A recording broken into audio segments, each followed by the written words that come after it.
Well, it's about 2:30 in the morning here now, and we're all getting ready to go to bed.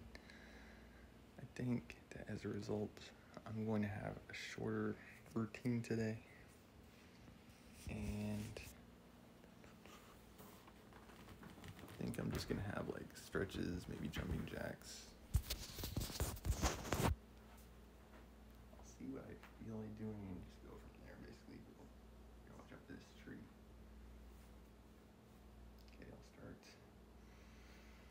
Deep breath in, out. Start with my neck circles. I think I'll cut like burpees and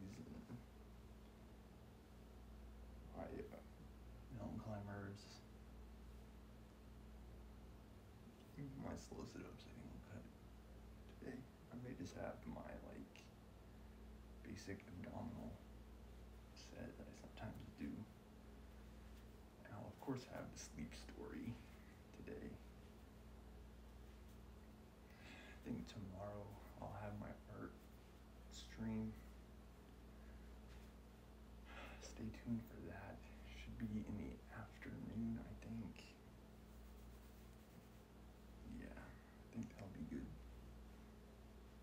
Hard to say what time, but if I had to predict, I would say probably late afternoon. I'm just doing my shoulder stretches. Followed it up with some hip flexors. Oh, gotta watch my balance. And yeah, kind of what I always say. You can hear me creaking and cracking. Listen to your body and choose a routine that works for you and your goals. Like if I was more serious about getting in shape, or had a weight that I didn't like, I would set probably more aggressive targets. Right now I'm in pretty good shape. I've practically always been in decent shape, so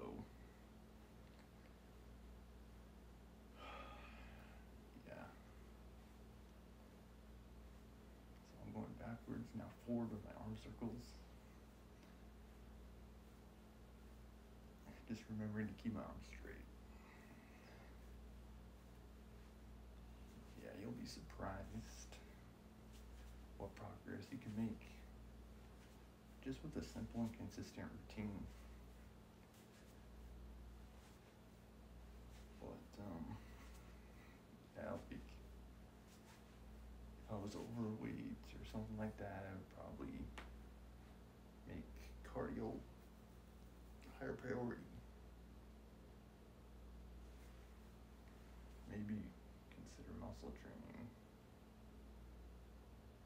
I've always wondered like what kind of effect it would have on my overall physique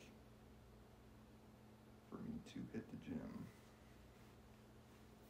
based on my body type. I think if nothing else, I could predict up, down, right, left, bigger arms, Heather.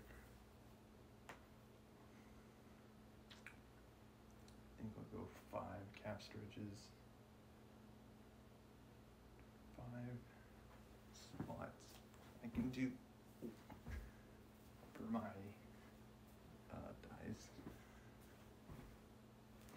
Just lunging. 3.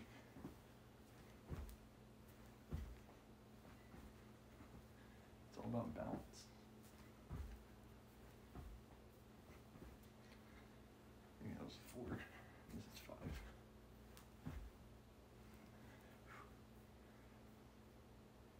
Flamingos.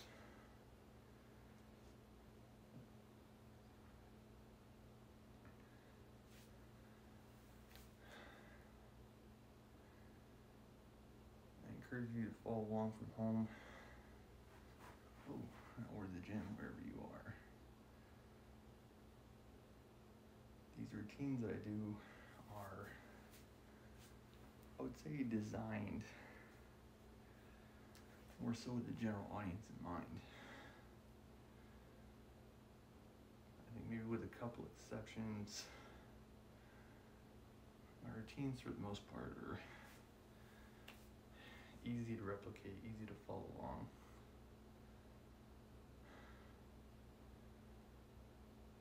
As I encourage everyone's like, feel free to follow and do so at your own pace. Okay, let's see. I'll start from outside and then work my way in. I'll go for 10 jumping jacks today, remembering to be cognizant of what's around me. Here I go. 4, 5, 9, 10. Keep my jump going, then go out with my star jumps. 1, 2, 3, 4, 5, 7, 9, 10. Alright, pretty good. Okay, thinking will be shorter today. I think I will just have abs and yeah, as always, if you should have any exercise-based requests, see if I can get you higher up there, just let me know and I can try to showcase that here on the show. I think with the exception of that, oh, I forgot to touch my toes. All right, it's okay. This is probably a better camera angle for you guys for that anyway. So take a deep breath. Out. Try to keep my legs straight when I do it. And then right over left. And then switch. What you may find is that if you're only able to go to like here, start there, and over time, the more often that you touch your toes, the more flexible your legs will become. And the easier it will be for you to touch your toes. Now for me, my limit's like right around here. Some people that are really flexible, they can like touch the ground. And that's I don't think I've ever really been able to go that far, but yeah, I think it's practical. Let me see. Bring you guys down. Yeah, those were butterflies, the ones I just did. And they're like probably like my favorite exercise to do. I just like how easy going the exercise is. And what's cool about the butterflies is they're easy, they're simple, they're a good like meditation stance. Like, tell me that you don't want to like just like sit in like a peaceful clearing in the woods or something like that. Like that. Yeah. Keep focusing. Yeah.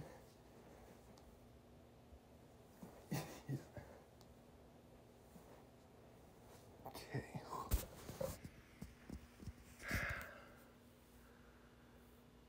All right, what is up, Alex? Okay, I've been given the push-up challenge. And plank, okay. Alex, how many push-ups would you like to see? I think I could do like maybe 30, maybe 40. Might still be able to do 50. But, yeah, I don't think I can do more than 50. Okay. Wait, hold on a sec. How would I start with planks? Let's see how long I could hold it. Probably a long time. Let's see. 1, 2, 3, 4, 5, 6, 7, 8, 9, 10, 14, 15. Keep my back straight. 16, 17, 18. 23, 24, 25, 26, 27, 28, 29, 30.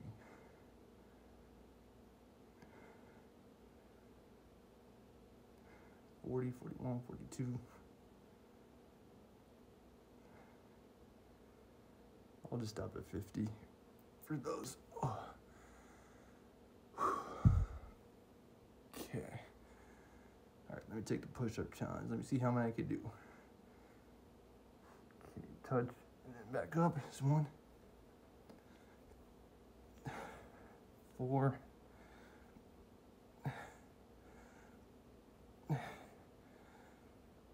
10,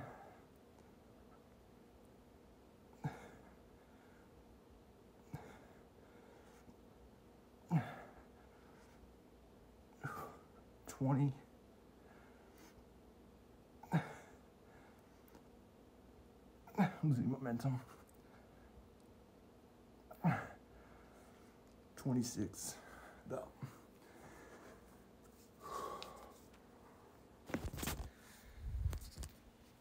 Yeah, maybe I could get 30. If I didn't start with a plank. Because I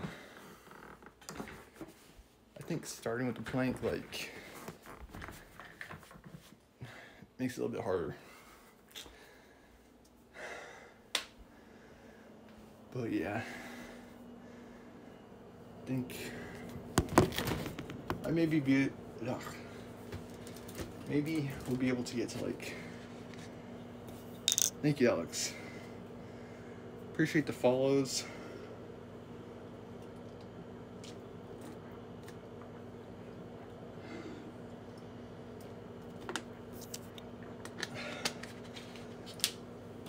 I would say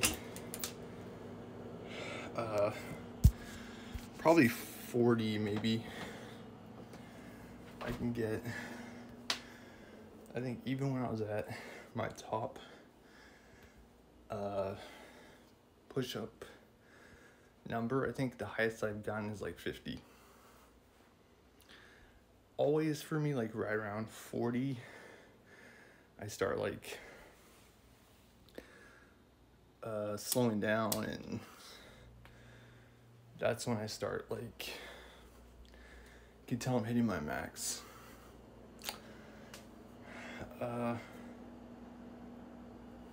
Okay, thank you very much, Alex.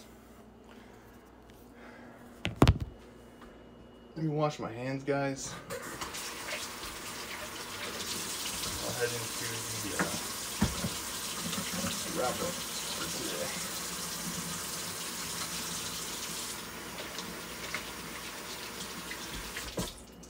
Yeah, I think that calisthenics are a great exercise. If I had more equipment or a gym I would regularly go to,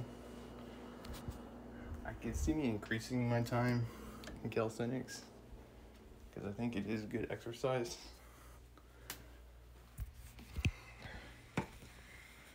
But yeah, thank you for the recommendation, Alex. Thank you. Alright, kind of following the theme for winter, I'll have a holiday themed sleep story for today.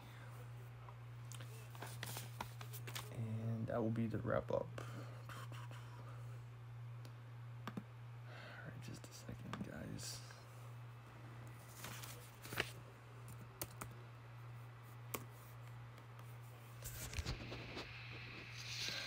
Yes. Yeah, most of my routines are here from home, but yeah, that's the beauty of a lot of these exercises. You can do them practically anywhere, like the gym, your home, the office, if your boss allows that, like between calls or whatever. Maybe during your break would be a good time. Okay, let's see. Trying to see a good story. Let me see here. Let me turn on some music.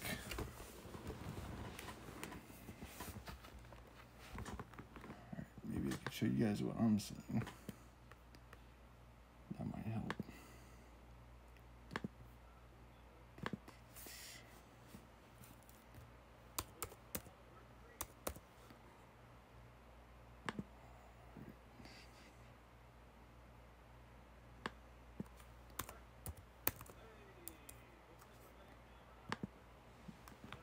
I think I need to mute my TV. Where did I leave that remote?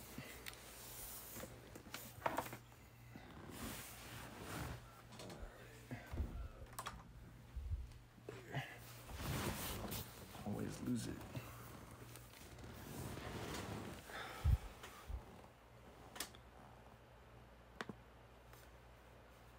Hopefully this isn't too loud. Yeah, I think that's good.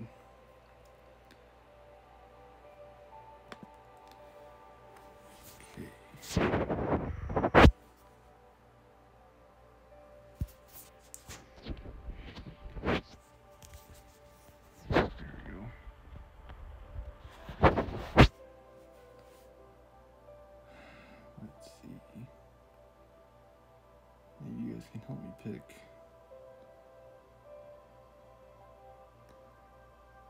Some of these I've already done, like Christmas Wind. I've done Winter's Gift. I've done Christmas Carol. I think would be a little intense.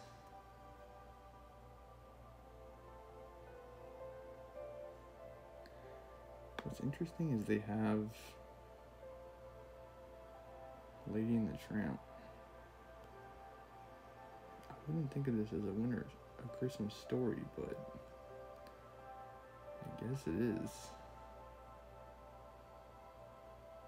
Yeah, thank you, Alex. For me, presently, I'm exercising like 3 to 4 times a week, not counting the walks I go on every day.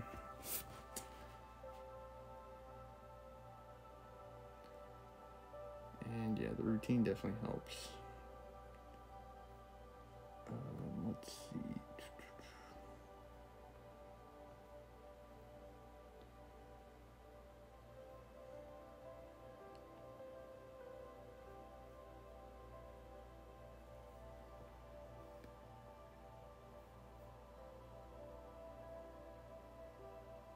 This could be a good one.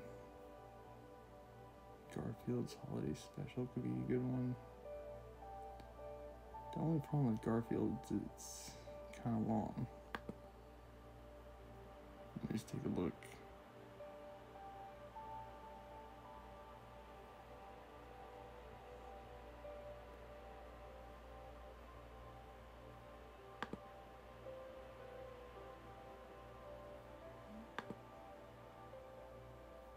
I wonder if this is counted as 1 or 2 pages. I don't know.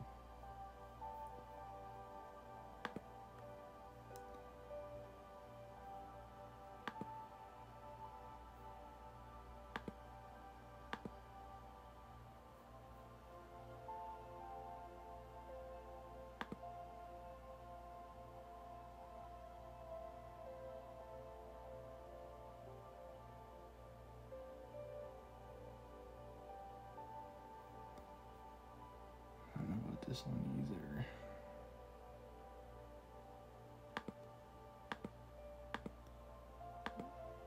thought this is like craft based. Yeah, I've never had a cooking stream, but yeah, I don't know, maybe someday. We have some holiday cookies, but those ones are not like, they're pretty easy to make, so I don't know if that'd be a good stream. So throw them on the cookie sheet.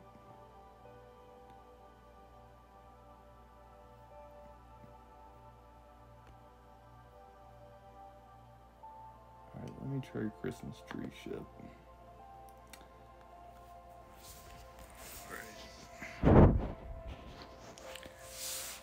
Drawing from stories told by her grandfather, author Carol Crane. We use a fictional tale based on true events of the doomed schooner.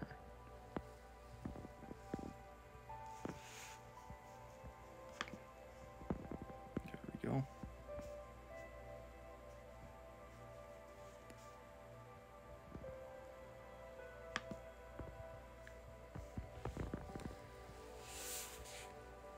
When Tim and I were boys, we lived with Grandpa Axel and Grandma Hannah in a lighthouse on Lake Michigan.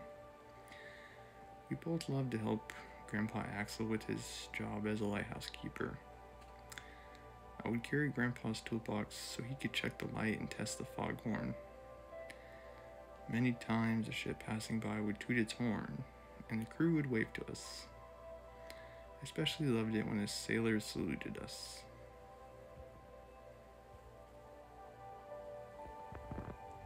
I've never lived in Michigan, but it seems cold.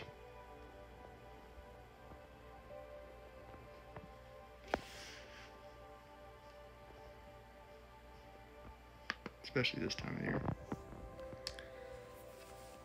Grandpa taught us all about the water. He told us that Lake Michigan is like a child with many moods. Sometimes the mood is very, very good. Sometimes it's very, very bad.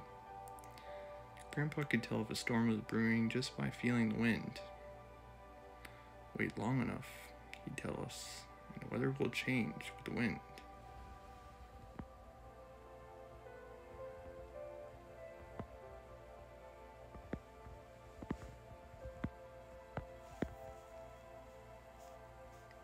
Yeah, some things are always changing. Weather is one of those things.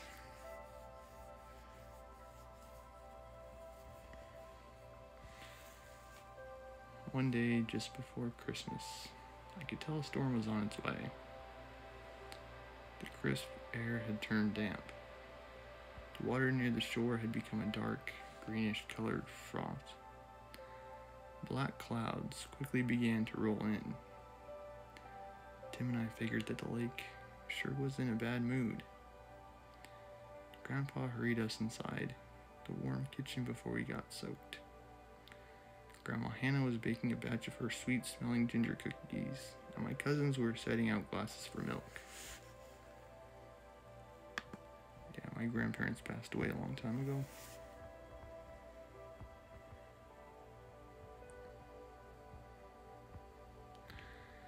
Grandpa Axel then sat down in his story rocker. It was a hand-carved chair, one he had brought with him from Sweden. My cousins, Tim and I, gathered close to the chair.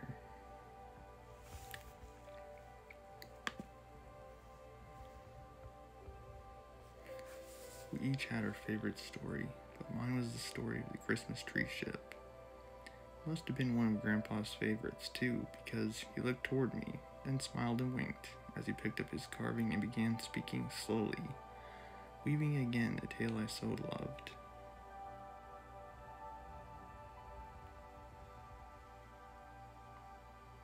Sailing along. Looks like he might be making one.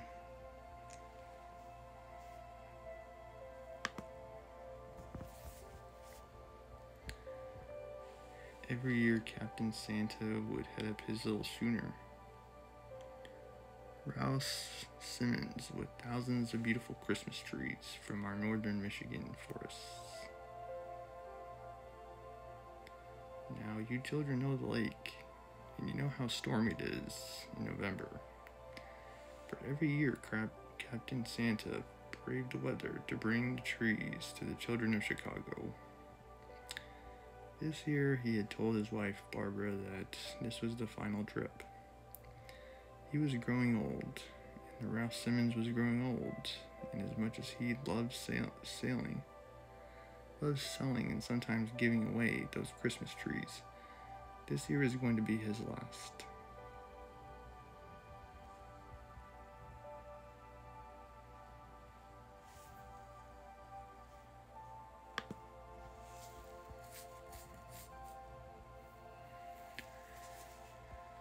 He and his crew set off across the lake with 5,000 trees, all bundled tightly in the hold and lashed to the deck. The captain had sailed the lake all his life, and he knew when a storm was coming. He felt the wind change, he felt the dampness in the air, and he had all the sails hoisted to race that storm across the lake. But the wind blew harder and harder, and the sleet, ice, and snow covered that little schooner, and her trees eventually pulled her under the water.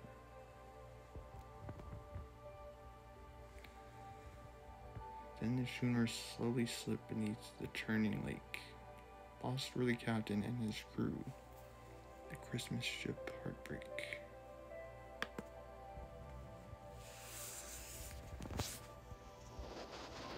Grandpa got up and walked over to the window.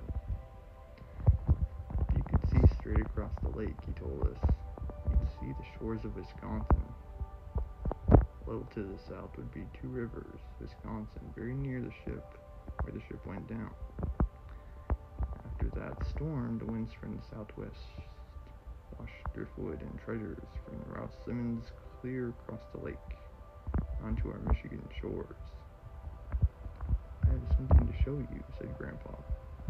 The waves buried it in the sand for quite a few years, but the wind uncovered it.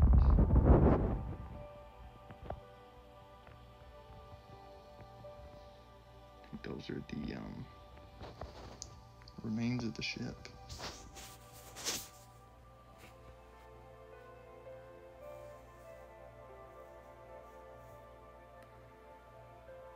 Grandpa pulled something out of his pocket. It was a corroding tag that said Chicago Market, 1912. These copper straps were used to bundle Christmas trees together, he told us. Grandpa said that after the Ralph Simmons went down, some of the trees were found, still in their bundles. He pulled the trees out of the lake. In honor of the captain, everyone helped put a tree up on the lighthouse for all to see.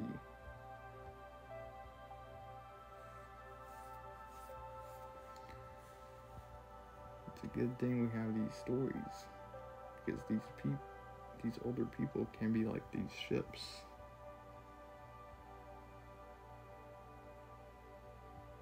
Once they're gone, so are their memories and all their valuable cargo, perhaps lost to the ages.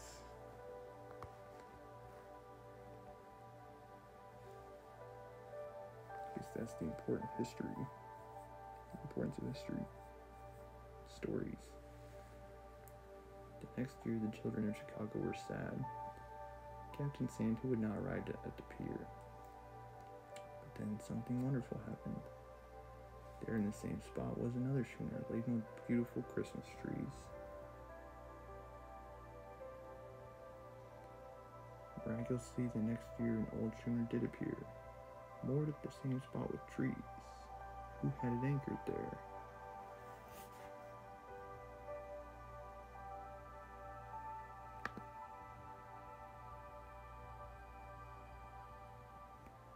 The captain's wife, Barbara, and her daughter had decided the Christmas tree ship tradition would live on. Somehow trees would be provided.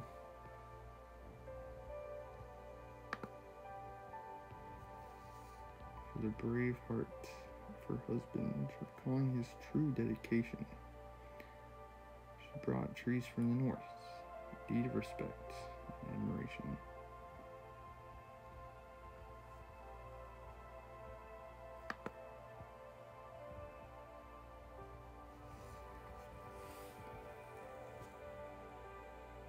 Grandpa had finished telling the old story. Every year, one of Grandpa's carvings was hung on our Christmas tree.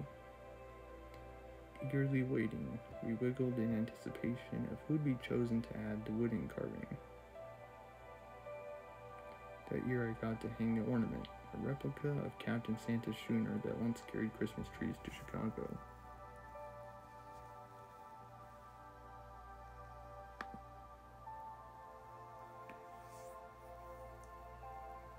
Okay, this is the author's note. Captain Herman Schumann.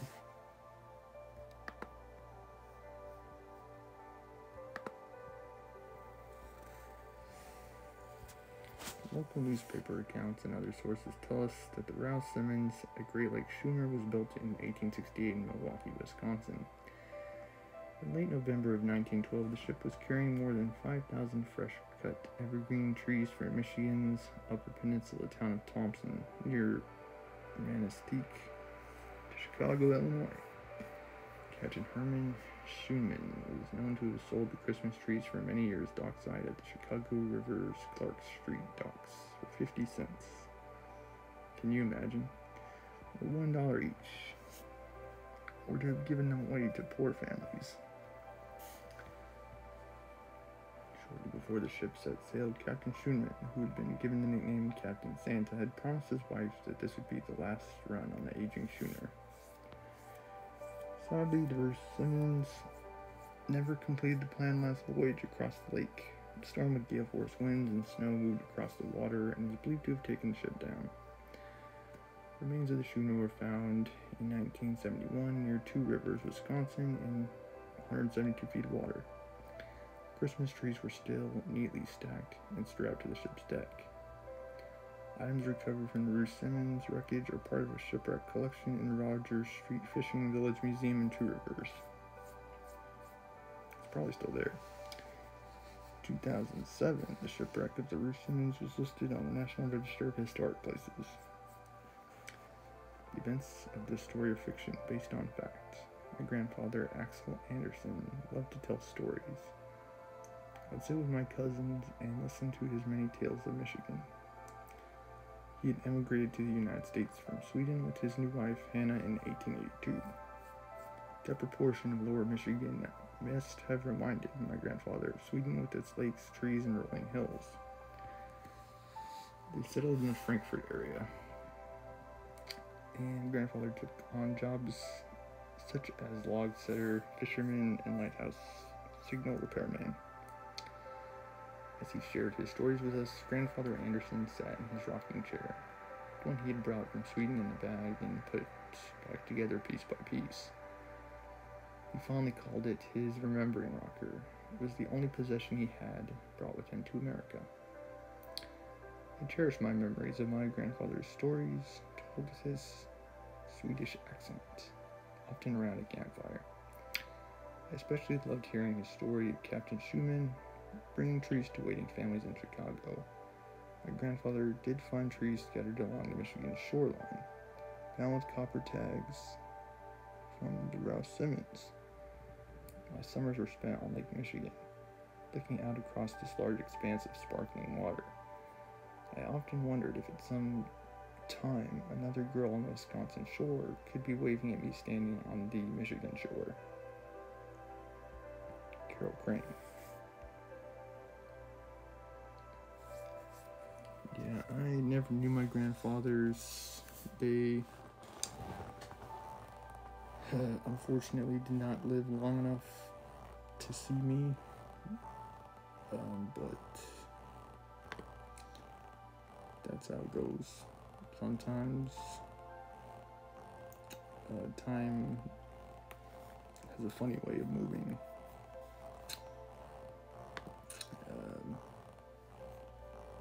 It just didn't work out for them to see me in time.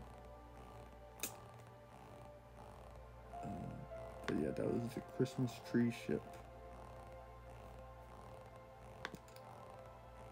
And yeah, I'm pretty sure that museum's still there. If you Google Ralph Simmons, you could probably learn more about it. If I ever go to Michigan, I might see it. Probably won't be this time of year though, I'll tell you that much.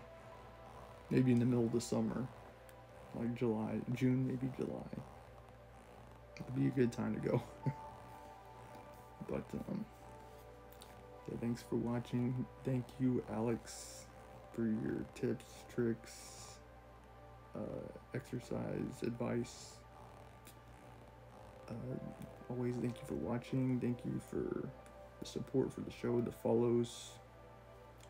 Big thank you, and I hope you all have a nice night. This has been Stormer Show, signing off.